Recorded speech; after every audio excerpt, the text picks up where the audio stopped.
Oi, pessoal. Vocês estão bem? Amores,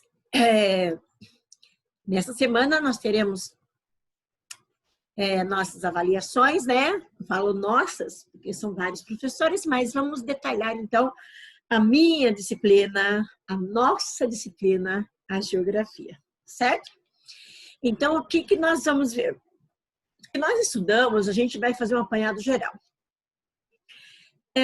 Estão careca de saber sobre socialismo e capitalismo, né? Nós sabemos que há uma divisão de classe, enquanto socialismo não deveria haver, mas há. A economia nossa, no caso dos países capitalistas, é a economia de mercado, enquanto a economia do socialismo é uma economia planificada. Quem escolhe o que vai produzir é o governo. E o ditador, né? E a propriedade no capitalismo, ela é privada, cada um tem o seu, sendo que já no socialismo tudo é estatal, tudo pertence ao governo. Como eu disse, a divisão de classes sociais. Essa divisão de classes sociais tem o seguinte: tem a burguesia, ou seja, os empresários, aquele que tem um poder aquisitivo, que tem dono de empresa, dono de latifundiário, dono de multinacional, enquanto ele tem um bem, né, os bens de produção em mãos, enquanto os trabalhadores vendem sua força de trabalho, ou seja, são conhecidos como os proletariados. E nós temos vários tipos de capitalismo. Capitalismo financeiro, comercial, tecnológico, mas nós vamos nos deter ao capitalismo financeiro. O que acontece? Existe a livre concorrência. O que é essa livre concorrência? Cada empresa coloca um valor X e esse valor faz com que cada empresa vai tentar vender o seu produto na melhor qualidade, com preço mais acessível. A população vai correr atrás de quem? Do valor que estiver mais acessível ao seu bolso. O capitalismo financeiro, o objetivo dele principal era o quê? Afastar o socialismo, ficar distante do socialismo. O capitalismo é mais-valia. Tem mais aquele que tem mais poder aquisitivo, aquele que tem mais poder de bens, né? Que produz mais. E outra coisa que até hoje, a nível internacional, acontece também, o que eles querem? Eu falo assim, eles querem o capitalismo financeiro e a burguesia. Burguesia, os empresários. Eu preciso produzir muito, mas pagar pouco. Por quê, professora? Porque o objetivo do capitalismo qual é? Aumento do capital, aumento da riqueza.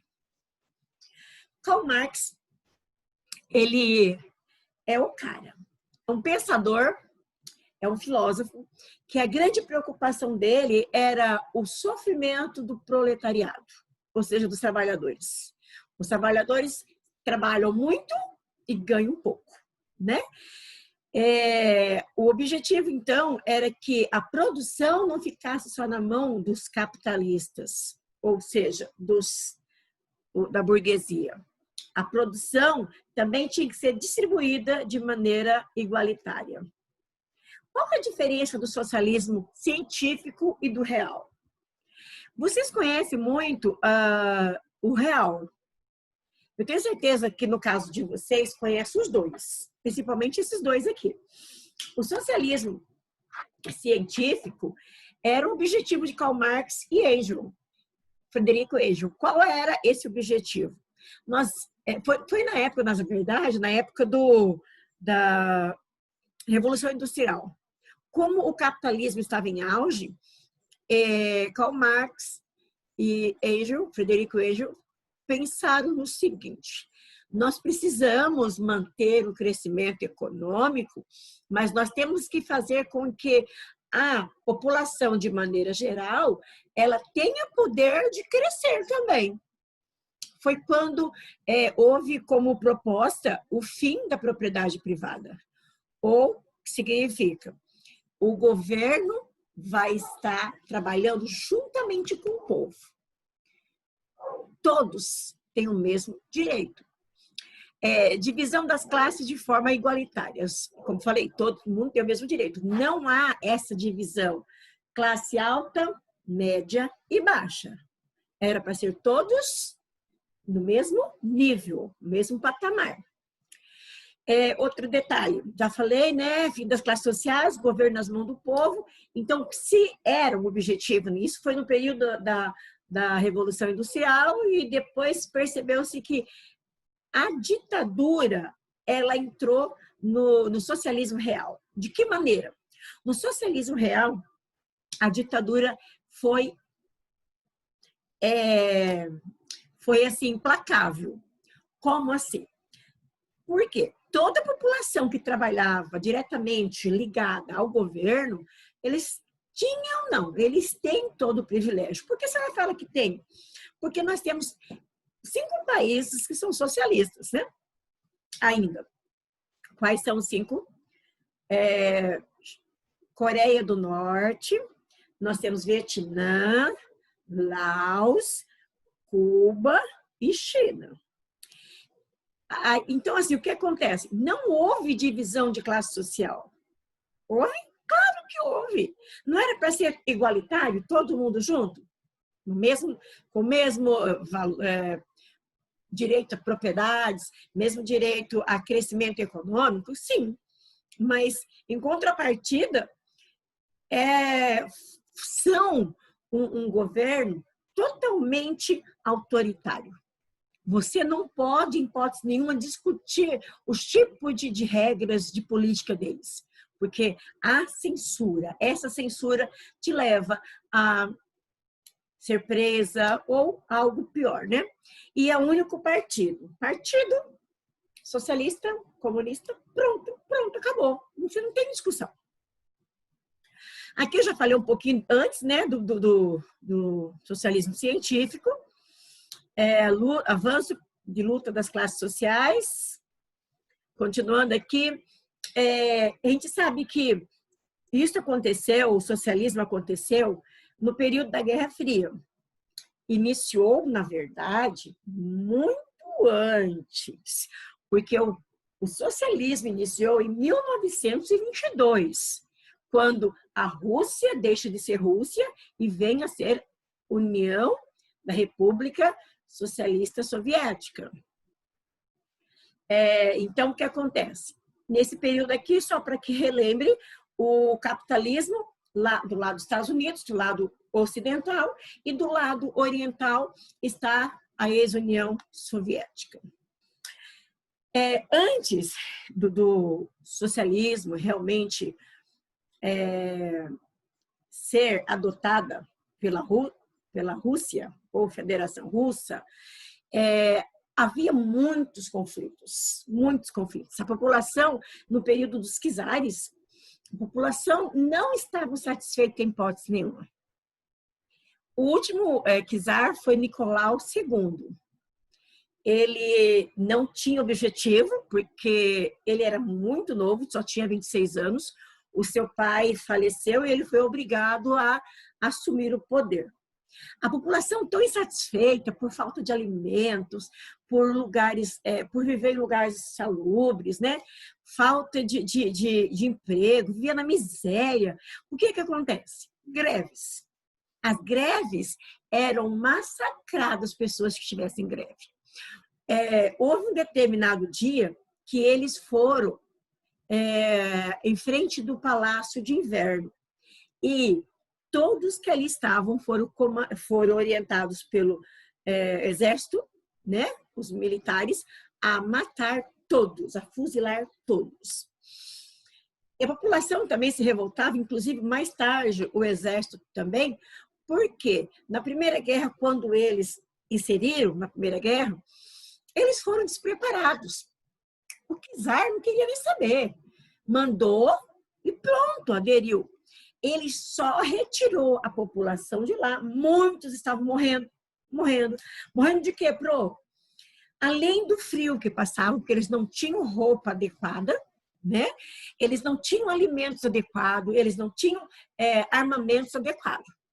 Então, acabou tornando-se uma indisciplina e em 1917 explodiu a guerra civil lá na Rússia e o czar trouxe de volta essa população de exército. Esse pensador, Leon Tolstói, critica o governo de czar. Por quê? Ele foi um pensador que, desde novo, ele foi um escritor, né? Havia muitas críticas aos governos, e ele é russo, e um deles foi para o czar, né? Por quê? Ele fazia muitas perseguições. Todos, lembra que eu já falei nas aulas anteriores, que todos que eram rebeldes eram mandados para onde? Mandados para a Sibéria. Por que para a Sibéria, professora? Porque na Sibéria, lá é um lugar geladíssimo, é no norte, né? No norte da Rússia, super gelado, menos 50 graus, dependendo do lugar, pode chegar a 60, 70, menos 70, em lugares menos 30. Então, a população e outra, eles trabalhavam assim, arduamente. E por horas, quanto que o líder, né, que o czar mandava, do exército, mandavam fazer. Então, eles acabavam morrendo muitas vezes. Então, esse pensador aqui, escritor, ele criticava esse tipo de perseguição que o czar fazia. Nós já falamos que, na verdade, o crescimento industrial ele começou no século XVIII, né? Ele avançou no século XIX e depois foi para o século XX. Mas, mesmo assim, com todo o avanço da área industrial, a pobreza continuava. E a gente sabe que continuou por muitos anos. E a população não admitia mais esse tipo de miséria. Esse Domingo Sangrento aconteceu, óbvio, antes de 1917, foi em 1905. Esse Domingo Sangrento é que, na verdade, antecedeu aos outros conflitos, né? As pessoas não tinham direito, elas iam pacificamente, na verdade, solicitar alguma coisa que viesse aos seus direitos, as condições de vida, alimento, que era muito escasso, roupa que era escassa, moradia que era precária. Eles solicitavam melhoria. E o czar, para acalmar a população, primeiro ele mandou matar no início, né? Mandou matar tudo, matar todo mundo que estivesse em revolta, fosse rebeldes, mas mais tarde ele convocou uma Assembleia Constituinte. Mas quem mandava nessa Assembleia? Ninguém, a não ser ele mesmo. A gente sabe que depois disso veio Lenin. Lenin tomou, quando o czar foi retirado, né, a força do poder, ele foi exilado em determinado lugar, o povo achou que ele realmente estava sendo exilado, mas ele foi morto, ele e toda a sua família. Entra Lenin. Lenin, ele foi um líder que, inclusive, chegou na Assembleia Constituinte e tomou o poder. Mais tarde, quando Lenin morre em 1924, entra Stalin. Stalin, ele foi conhecido como a mão de ferro. Ele não tinha dó, em hipótese nenhuma, de qualquer um que fosse contra o seu modo de governar. Havia, na verdade, um massacre a todos que fossem contra ele. E com isso a população foi se revoltando, né? Se revoltou, e com isso a crise do socialismo real, que é o socialismo que existe atual, chegou até o Ocidente. Como assim, professora? Vocês sabem que mais tarde Stalin morre e o secretário do partido, que foi Mikhail Gorbachev, ele colocou algumas regras. E nessas regras não, alguns pontos importantes para agradar a população, colocou 2 pontos importantes. Vamos colocar aqui vamos assinar a Glasnost e a Perestroika. A Perestroika é para mostrar transparência na economia e Glasnost na política. Isso a gente sabe que ele não teve, não foi muito bem sucedido, porque houve abertura para quem? Para a população. A população viu que agora ela tinha direito de reclamar, direito de reivindicar, até que em 1991 a ex-União Soviética deixa de existir e a população, que a gente viu depois que a população começou a buscar independência. Todos conseguiram de imediato? Não. Foi gradativamente. Um grande beijo, boa prova. Até mais. Até mais, meus amores. Até mais. Beijo.